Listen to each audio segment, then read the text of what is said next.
আসসালামু আলাইকুম। সুপ্রিয় শিক্ষার্থী, আশা করি তোমরা সবাই ভালো আছো। স্বাগত জানাচ্ছি কানিজ ফাতেমা গার্লস স্কুল অ্যান্ড কলেজের অনলাইন ক্লাসে। ক্লাস উপস্থাপনায় আছি আমি মোহাম্মদ সেলিম উদ্দিন, প্রভাষক উৎপাদন ব্যবস্থাপনা ও বিপণন, Kaniz Fatema girls school and college. প্রিয় শিক্ষার্থী, দ্বাদশ শ্রেণীর রিভিশন ক্লাসের আজকের অংশে আমরা শিখব উৎপাদনশীলতা। অধ্যায় প্রথম, অধ্যায়ের নাম উৎপাদন, বিষয় উৎপাদন ব্যবস্থাপনা ও বিপণন, প্রথম পত্র। এ পর্যায়ে আমরা দেখে নিব আজকের ক্লাসের শিক্ষণফলগুলো। পাঠ শেষে শিক্ষার্থীরা উৎপাদনশীলতার ধারণা ব্যাখ্যা করতে পারবে, উৎপাদনশীলতার শ্রেণীবিভাগ করতে পারবে, বিভিন্ন প্রকার উৎপাদনশীলতার সংজ্ঞা বলতে পারবে এবং উৎপাদনশীলতার সূত্রগুলো মুখস্থ বলতে পারবে। তো চলো আমরা প্রথমে উৎপাদনশীলতার ধারণাটা একটু পরিষ্কারভাবে জেনে নিই। খেয়াল করে দেখো, যখন আমরা কোনো কিছু উৎপাদন করি, সেটা যে কোনো কিছু হোক না কেন, যখনই আমরা কোনো কিছু উৎপাদন করি তখন সেই উৎপাদনের একটা নির্দিষ্ট পরিমাণ থাকে। অর্থাৎ যদি আমরা তুলা থেকে সুতা উৎপাদন করি তাহলে সেখানে একটা নির্দিষ্ট পরিমাণে সুতা উৎপাদন হয়। আবার যদি আমরা সরিষা থেকে সরিষার তেল উৎপাদন করি তাহলে একটা নির্দিষ্ট পরিমাণ সরিষা ব্যবহার করে আমরা নির্দিষ্ট পরিমাণে একটা সরিষার তেল পাই। অর্থাৎ আমরা যাই উৎপাদন করি না কেন সেই উৎপাদনের একটা নির্দিষ্ট পরিমাণ থাকে। আবার এই যে উৎপাদন আমরা করলাম, এই উৎপাদন করতে কিন্তু আবার নির্দিষ্ট পরিমাণ উপকরণ লাগে। অর্থাৎ একটা নির্দিষ্ট পরিমাণ উপকরণের বিপরীতেই কিন্তু নির্দিষ্ট পরিমাণ উৎপাদন হয়ে থাকে। তাহলে উৎপাদনের পরিমাণ এবং উপকরণের পরিমাণের এই যে একটা সম্পর্ক, এটাকে যদি আমরা অনুপাত দিয়ে প্রকাশ করি তাহলে এই আনুপাতিক সম্পর্কটাকে আমরা উৎপাদনশীলতা বলতে পারি। অর্থাৎ কি পরিমাণ উপকরণের বিপরীতে কি পরিমাণ উৎপাদন হবে তার আনুপাতিক সম্পর্কটাই হচ্ছে উৎপাদনশীলতা। আবারও বলছি, কি পরিমাণ উপকরণ দিয়ে কি পরিমাণ উৎপাদন হবে এই বিষয়টাকে যখন আমরা আনুপাতিকভাবে প্রকাশ করব তখন সেই আনুপাতিক সম্পর্কটাই হচ্ছে উৎপাদনশীলতা। অর্থাৎ সহজভাবে যদি বলি, উৎপাদনের পরিমাণ এবং উপকরণের পরিমাণের আনুপাতিক সম্পর্কটাই হচ্ছে উৎপাদনশীলতা। তাহলে এবারে আমরা উৎপাদনশীলতার সংজ্ঞাটাকে একটু গুছিয়ে দেখে নিই। আগে যে কথাটা বললাম সেই কথাটা এখানে সুন্দরভাবে উপস্থাপন করা হয়েছে। উৎপাদনের পরিমাণ এবং উৎপাদনে ব্যবহৃত উপকরণের পরিমাণের অনুপাতকে উৎপাদনশীলতা বলে। উৎপাদনের পরিমাণ এবং উৎপাদনে ব্যবহৃত উপকরণের পরিমাণের অনুপাতকে উৎপাদনশীলতা বলে। প্রিয় শিক্ষার্থীরা, উৎপাদনশীলতা হচ্ছে একটা গাণিতিক বিষয় এবং এই গাণিতিক সমস্যাগুলোর সমাধান করতে গেলে তোমাকে উৎপাদনশীলতার সংজ্ঞাটা একদম পরিষ্কারভাবে ব্রেনে গেঁথে নিতে হবে, অন্তঃস্থ করতে হবে। আরও একটা বিষয় আমি বলি যে একটু পরে আমরা উৎপাদনশীলতার শ্রেণী বিভাগ পড়ব, সেখানে আমরা দেখব বিভিন্ন ধরনের উৎপাদনশীলতার এবং বিভিন্ন ধরনের উৎপাদনশীলতার সংজ্ঞাও আমরা কিন্তু পড়ব। তো সেই ক্ষেত্রে পরবর্তীতে আমরা যে উৎপাদনশীলতার প্রকারভেদগুলো পড়ব, প্রত্যেক প্রকার উৎপাদনশীলতার সংজ্ঞার বেসমেন্ট বা মূল ভিত্তি কিন্তু এই সংজ্ঞাটা। অর্থাৎ পরবর্তীতে আমরা যত প্রকারের উৎপাদনশীলতা পড়ব প্রত্যেক প্রকার উৎপাদনশীলতার সংজ্ঞা কিন্তু এই সংজ্ঞা থেকে ভেঙে চুরে তৈরি করা হবে। সুতরাং এই সংজ্ঞাটা খুবই গুরুত্বপূর্ণ, তোমরা এই সংজ্ঞাটা অবশ্যই পরিষ্কারভাবে বুঝে অন্তঃস্থ করবে। তাহলে বলছি, উৎপাদনের পরিমাণ এবং উৎপাদনে ব্যবহৃত উপকরণের পরিমাণের অনুপাতকে উৎপাদনশীলতা বলে। তো উৎপাদনশীলতার আরেকটা সংজ্ঞা আমরা দেখে নিই।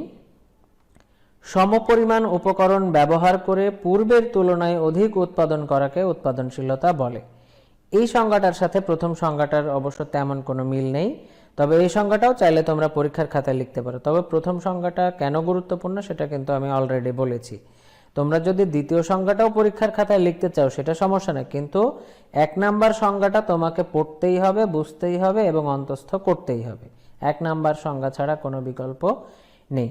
তাহলে 2 নাম্বার সংজ্ঞাটা কি দাঁড়ালো? সমপরিমাণ উপকরণ ব্যবহার করে পূর্বের তুলনায় অধিক উৎপাদন করাকে উৎপাদনশীলতা বলে। আমরা কথাটা একটু বুঝে নিই। উপকরণটা হবে সমপরিমাণ, অর্থাৎ একটু আগে আমরা যে পরিমাণ উপকরণ ব্যবহার করে উৎপাদন করেছি এখনো ঠিক সেই পরিমাণ উপকরণ ব্যবহার করে উৎপাদন করব। কিন্তু পার্থক্যটা কোথায় হবে? পার্থক্য হচ্ছে আগের বার আমরা যে পরিমাণ উপকরণ ব্যবহার করে যে পরিমাণ উৎপাদন করেছিলাম এবারে আমরা সেই পরিমাণে উপকরণ ব্যবহার করব, কিন্তু উৎপাদনটা হবে আগের চাইতে বেশি। একটু উদাহরণ দিই। মনে করো প্রথমবার আমরা 10টা নারিকেল থেকে 1 লিটার নারিকেল তেল উৎপাদন করেছিলাম। প্রথমবার 10টা নারিকেল থেকে 1 লিটার নারিকেল তেল আমরা উৎপাদন করেছিলাম। পরের বার ওই 10টা নারিকেলই ব্যবহার করেছি, অর্থাৎ উপকরণটা সমপরিমাণই আছে। আগের বারও 10টা ছিল, এবারও 10টা আছে, কিন্তু তেলটা এবার আমরা উৎপাদন করেছি 1.5 লিটার, অর্থাৎ উৎপাদনের পরিমাণ আগের চাইতে বেড়েছে। তাহলে সমপরিমাণ উপকরণ ব্যবহার করলাম, কিন্তু পূর্বের তুলনায় উৎপাদনটা হলো অধিক পরিমাণে। এই যে ঘটনাটা ঘটলো এটাকে উৎপাদনশীলতা বলা যায়। তো দুইটা সংজ্ঞাই তোমরা পড়ে নেবে, তবে 1 নাম্বার সংজ্ঞাটা মাস্ট, কারণ 1 নাম্বার সংজ্ঞা থেকে আমরা পরে যত রকমের উৎপাদনশীলতা আছে সেই উৎপাদনশীলতার সংজ্ঞাগুলো ডিজাইন করব। তো এবারে দেখে নিই উৎপাদনশীলতার সূত্র। উৎপাদনশীলতার সূত্র কিন্তু আমরা অলরেডি দেখে ফেলেছি। সূত্রটা কি? উৎপাদনের পরিমাণ এবং উপকরণের পরিমাণের অনুপাতিক যেই সম্পর্ক সেটাই হচ্ছে উৎপাদনশীলতার মূল বিষয়, এবং এখান থেকে আমরা উৎপাদনশীলতার সূত্রটাকে একটু গুছিয়ে লিখব। তো আমরা জানি বীজগণিতের নিয়মে যখন দুইটা বিষয় অনুপাত চিহ্ন দিয়ে সম্পর্কযুক্ত থাকে তখন সেটাকে আমরা বীজগণিতিকভাবে এভাবে লিখতে পারি। সমান চিহ্ন দিলাম। আমরা জানি অনুপাত চিহ্নের জন্য আমরা একটা ডিভাইডেড লাইন পেয়ে থাকি। তো এখানে একটা আমরা ডিভাইডেড লাইন নিয়ে নিলাম। এবারে আমরা জানি গণিতের নিয়মে অনুপাত চিহ্নের বামের সংখ্যাটা বা বামের বিষয়বস্তুটা চলে আসে ডিভাইডেড লাইনের উপরে, এবং অনুপাত চিহ্নের ডানের যেই অংশটা থাকে বা যেই সংখ্যাটা থাকে সেটা চলে আসে ডিভাইডেড লাইনের নিচে। তাহলে দেখো আগের যে অনুপাতিক একটা লাইন ছিল সেই লাইনটাকে আমরা এখন কিন্তু ভগ্নাংশে রূপান্তর করে ফেলেছি। তাহলে বিষয়টা কি দাঁড়ালো? উৎপাদনের পরিমাণ ডিভাইডেড বাই উপকরণের পরিমাণ। এই যে বিষয়টাকে আমরা নতুনভাবে সাজালাম এটাই হলো উৎপাদনশীলতার সূত্র। তাহলে আমরা কি বলতে পারি? উৎপাদনশীলতা সমান উৎপাদনের পরিমাণ ডিভাইডেড বাই উপকরণের পরিমাণ। এবারে আমরা দেখে নিব উৎপাদনশীলতার শ্রেণীবিভাগ। উৎপাদনশীলতা বিভিন্ন প্রকার হয়ে থাকে, যেমন মোট উৎপাদনশীলতা, কাঁচামালের উৎপাদনশীলতা, মূলধনের উৎপাদনশীলতা, যন্ত্রের উৎপাদনশীলতা, শ্রমের উৎপাদনশীলতা, অর্থের উৎপাদনশীলতা। তাহলে আমরা উৎপাদনশীলতাকে কয়টা শ্রেণী বিভাগে ভাগ করলাম? 6টা। আবারও আমি বলে দিচ্ছি সেই 6টা কি কি। মোট উৎপাদনশীলতা, কাঁচামালের উৎপাদনশীলতা, মূলধনের উৎপাদনশীলতা, যন্ত্রের উৎপাদনশীলতা, শ্রমের উৎপাদনশীলতা, অর্থের উৎপাদনশীলতা। এবারে এই প্রত্যেক প্রকার উৎপাদনশীলতার সংজ্ঞা এবং সূত্র আমরা এবারে দেখে নিব।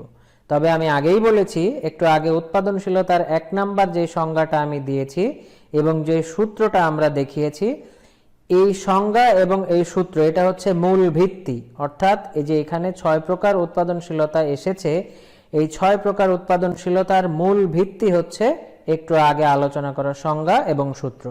অর্থাৎ ওই সংজ্ঞা এবং সূত্রকে ভেঙে চুরে আমরা এই 6টা উৎপাদনশীলতার সংজ্ঞা এবং সূত্র পাব।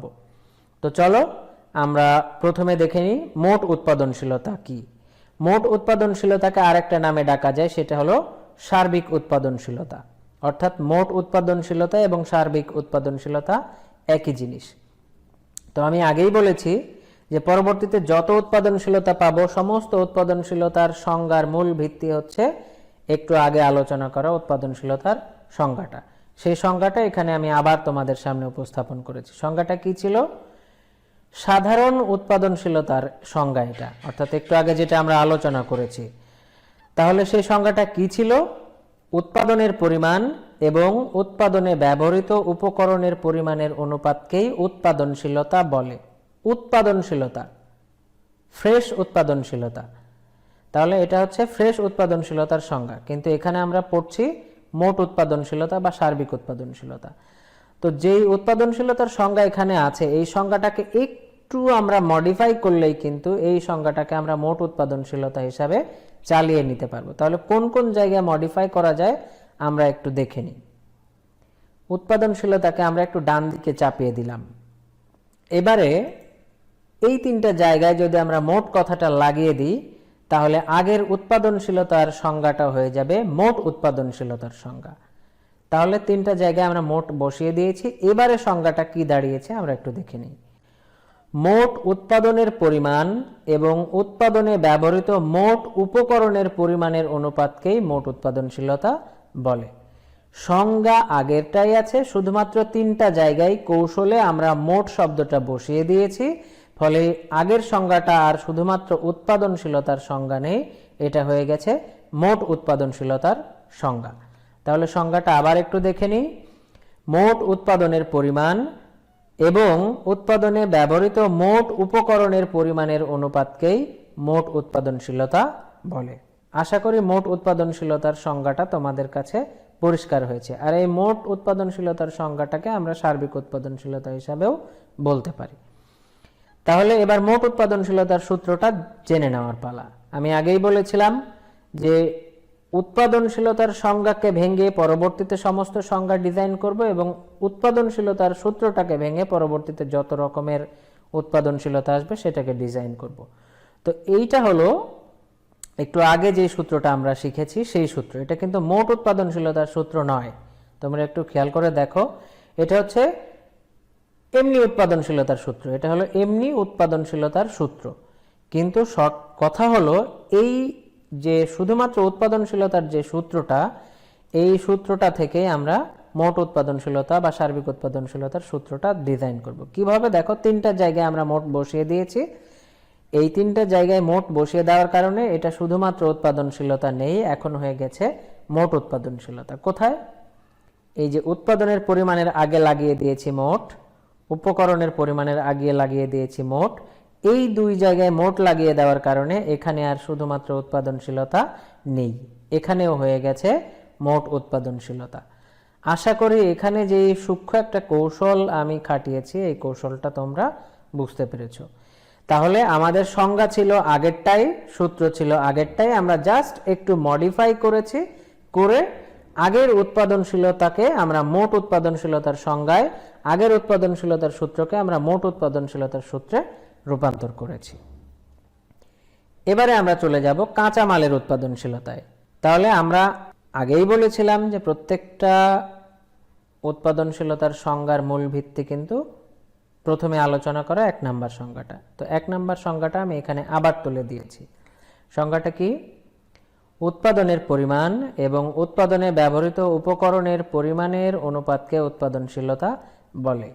এই যে উৎপাদনশীলতার সংজ্ঞা, এই সংজ্ঞাটাকে আমরা এখন কাঁচামালের উৎপাদনশীলতার সংজ্ঞায় রূপান্তর করব। কিভাবে একটু দেখে নিই। একটু খেয়াল করো, এই জায়গাটায় আমরা কিসের কথা বলেছি? উপকরণের কথা বলেছি।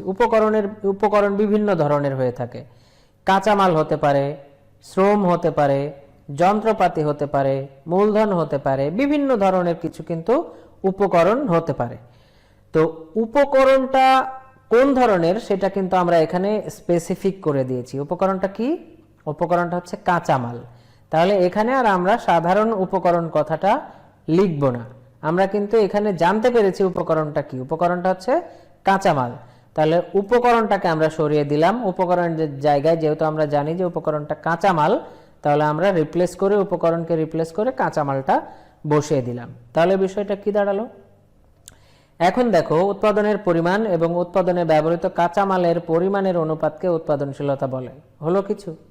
কিছু কিন্তু হলো না, কারণ যেহেতু এখানে আমরা কাঁচামালের কথা বলেছি সেহেতু এই উৎপাদনশীলতা কিন্তু এখন আর শুধু উৎপাদনশীলতা নেই। এটা কি হয়েছে? উৎপাদনশীলতাকে আমরা একটু ডান দিকে সরিয়ে দিলাম। যেহেতু এখানে আমরা উপকরণের বদলে কাঁচামাল ব্যবহার করেছি, সুতরাং এই সংজ্ঞাটা এখন আর শুধুমাত্র উৎপাদনশীলতা নেই, এটা হয়ে গেছে কাঁচামালের উৎপাদনশীলতা। তাহলে দেখো, এখানে উপকরণ ছিল, উপকরণকে রিপ্লেস করে আমরা কাঁচামাল বসিয়েছি, আর এখানে যেহেতু কাঁচামাল বসিয়েছি সুতরাং এই উৎপাদনশীলতাটা হয়ে গেছে কাঁচামালের উৎপাদনশীলতা। তাহলে বিষয়টা কি দাঁড়ালো এবারে আমরা একটু দেখে নিই। উৎপাদনের পরিমাণ এবং উৎপাদনে ব্যবহৃত কাঁচামালের পরিমাণের অনুপাতকে কাঁচামালের উৎপাদনশীলতা বলে। আশা করি বিষয়টা তোমাদের কাছে পরিষ্কার হয়েছে। এবার আমরা কাঁচামালের উৎপাদনশীলতার সূত্রটা দেখে নিব। আমি আগেই বলেছি সূত্র আগেরটাই, সেটা কি? উৎপাদনশীলতা হচ্ছে উৎপাদনের পরিমাণ এবং উপকরণের পরিমাণের যে সূত্রটা ছিল সেটা। কিন্তু যেহেতু এখানে দেখো, খেয়াল করে, যেহেতু আমরা এখানে কাঁচামালের কথা বলছি, অর্থাৎ উপকরণটা হচ্ছে কাঁচামাল। উপকরণটা কি? উপকরণটা হচ্ছে কাঁচামাল। সুতরাং এখানে উপকরণটা বাদ দিব আমরা, সংজ্ঞায় যেভাবে বাদ দিয়েছিলাম উপকরণ বাদ। উপকরণের জায়গায় উপকরণটা যেহেতু কাঁচামাল, আমরা স্পেসিফিক এখানে কাঁচামাল বসিয়ে দিলাম। তো যেহেতু এখানে আমরা কাঁচামাল বসিয়ে দিলাম, সুতরাং এই উৎপাদনশীলতা কি এখন সাধারণ উৎপাদনশীলতা আছে? এটা কিন্তু আর খালি উৎপাদনশীলতা নেই। যেহেতু এখানে কাঁচামাল বসিয়েছি, সুতরাং এখানে একটা শব্দ আসবে। শব্দটা কি বলো তো শিক্ষার্থীরা? শব্দটা হচ্ছে কাঁচামাল। তাহলে আমরা এবারে বলতে পারি কাঁচামালের উৎপাদনশীলতা সমান উৎপাদনের পরিমাণ ডিভাইডেড বাই কাঁচামালের পরিমাণ। সূত্রটা আশা করি তোমাদের কাছে পরিষ্কার হয়েছে। এবারে আমরা দেখে নিব মূলধনের উৎপাদনশীলতা। একই নিয়মে আগের দুইটা যেভাবে আমরা দেখলাম, একইভাবে আমরা মূলধনের উৎপাদনশীলতার সংজ্ঞাটাকে সংজ্ঞায়িত করব। তো সংজ্ঞা আগেরটাই, মূল সংজ্ঞা যেটা সেটা লিখেছি। উৎপাদনের পরিমাণ এবং উৎপাদনে ব্যবহৃত উপকরণের পরিমাণের অনুপাতকে উৎপাদনশীলতা বলে। ঝামেলাটা হয়েছে এই জায়গায়। আমরা এখানে বলেছি উপকরণ, কিন্তু দেখো উপরে হেডলাইনটা খেয়াল করো, উপকরণটা কি? উপকরণটা কিন্তু স্পেসিফিক আমরা বলে দিয়েছি মূলধন। উপকরণটা হচ্ছে মূলধন। তাহলে এই উপকরণটা আমরা যেহেতু স্পেসিফিক করে দিয়েছি সেটা হচ্ছে মূলধন, তাহলে এই উপকরণ শব্দটা আমরা বাদ দিয়ে দিলাম। বাদ দিয়ে যেহেতু মূলধনের উৎপাদনশীলতা পড়ছি, উপকরণটা মূলধন, সুতরাং ওই উপকরণের জায়গায় আমরা নিয়ে আসলাম মূলধনকে। আর এখানে যেহেতু মূলধন এনেছি, সুতরাং এটার সাধারণ উৎপাদনশীলতা নেই। এটা কি হয়েছে? এটা হয়ে গেছে এখন মূলধনের উৎপাদনশীলতা। তাহলে মূলধনের উৎপাদনশীলতার সংজ্ঞাটা কি দাঁড়ালো? উৎপাদনের পরিমাণ এবং উৎপাদনে ব্যবহৃত মূলধনের পরিমাণের অনুপাতকে মূলধনের উৎপাদনশীলতা বলে। উৎপাদনের পরিমাণ এবং উৎপাদনে ব্যবহৃত মূলধনের পরিমাণের অনুপাতকে মূলধনের উৎপাদনশীলতা বলে। এবারে আমরা মূলধনের উৎপাদনশীলতার সূত্রটা দেখে নিই। সূত্র আগেরটাই, উৎপাদনশীলতা সমান উৎপাদনের পরিমাণ ডিভাইডেড বাই উপকরণের পরিমাণ। এটা হলো সিম্পলি উৎপাদনশীলতার সূত্র, কিন্তু আমরা এখন পড়ব এই সিম্পলি উৎপাদনশীলতার সূত্রটাকে এখন আমরা রূপান্তর করব মূলধনের উৎপাদনশীলতার সূত্রে। কিভাবে? এখানে আছে উপকরণ, যেহেতু এই উপকরণটা আমরা জানি যে শুধু উপকরণ, আমরা স্পেসিফিক করে বলে দিচ্ছি এটা হচ্ছে মূলধন, সুতরাং এই উপকরণ শব্দটা আমরা বাদ দিয়ে দিলাম। বাদ দিয়ে রিপ্লেস করে এখানে আনলাম মূলধন। আর যেহেতু এখানে আমরা মূলধন এনেছি, মূলধন শব্দটা বসিয়েছি, সুতরাং এইটা আর শুধুমাত্র উৎপাদনশীলতা নেই, এটা হয়ে গেছে মূলধনের উৎপাদনশীলতা। তাহলে মূলধনের উৎপাদনশীলতার সূত্র কি পেলাম? মূলধনের উৎপাদনশীলতা সমান উৎপাদনের পরিমাণ ডিভাইডেড বাই মূলধনের পরিমাণ। আশা করি মূলধনের উৎপাদনশীলতার সংজ্ঞার পাশাপাশি মূলধনের উৎপাদনশীলতার সূত্রটাও তোমরা পরিষ্কারভাবে বুঝতে সক্ষম হয়েছ। প্রিয় শিক্ষার্থী, আমরা ক্লাসের একেবারে শেষ পর্যায়ে চলে এসেছি। এখন তোমাদের জন্য অ্যাজ ইউজুয়াল বাড়ির কাজ। তোমাদের জন্য আমি কয়েকটা বাড়ির কাজ রেখেছি, যার মধ্যে প্রথমে আছে উৎপাদনশীলতা কাকে বলে, অর্থাৎ সেই যে মূল উৎপাদনশীলতার 1 নাম্বার সংজ্ঞাটা সেটা তোমরা এখানে লিখে দিবা। 2 নাম্বার বাড়ির কাজ হচ্ছে উৎপাদনশীলতা কয় প্রকার ও কি কি, সেটাও আমরা আলোচনা করেছি। 3 নাম্বার প্রত্যেক প্রকার উৎপাদনশীলতার সংজ্ঞা দাও। এই যে প্রত্যেক প্রকার উৎপাদনশীলতা আমরা আলোচনা করলাম সংজ্ঞা সহ, এই প্রত্যেক প্রকার উৎপাদনশীলতার সংজ্ঞা দেবে। প্রত্যেক প্রকার উৎপাদনশীলতার সূত্র লিখো, অর্থাৎ যত প্রকার উৎপাদনশীলতা আমি আলোচনা করেছি প্রত্যেক প্রকার উৎপাদনশীলতার সূত্র লিখতে হবে। তো প্রিয় শিক্ষার্থীরা, আমরা আজকের ক্লাসের একেবারে শেষ পর্যায়ে চলে এসেছি। আশা করি আজকের ক্লাসের প্রত্যেকটা বিষয়বস্তু তোমরা সুন্দরভাবে বুঝতে পেরেছো। তোমরা বাড়ির কাজগুলো খাতায় করে তার ছবি তুলে কমেন্ট বক্সে অবশ্যই আমাকে জানাবে। তো সবাই সুস্থ থেকো, ভালো থেকো, সবাইকে অসংখ্য ধন্যবাদ। আল্লাহ হাফিজ। আসসালামু আলাইকুম ওয়া রাহমাতুল্লাহ।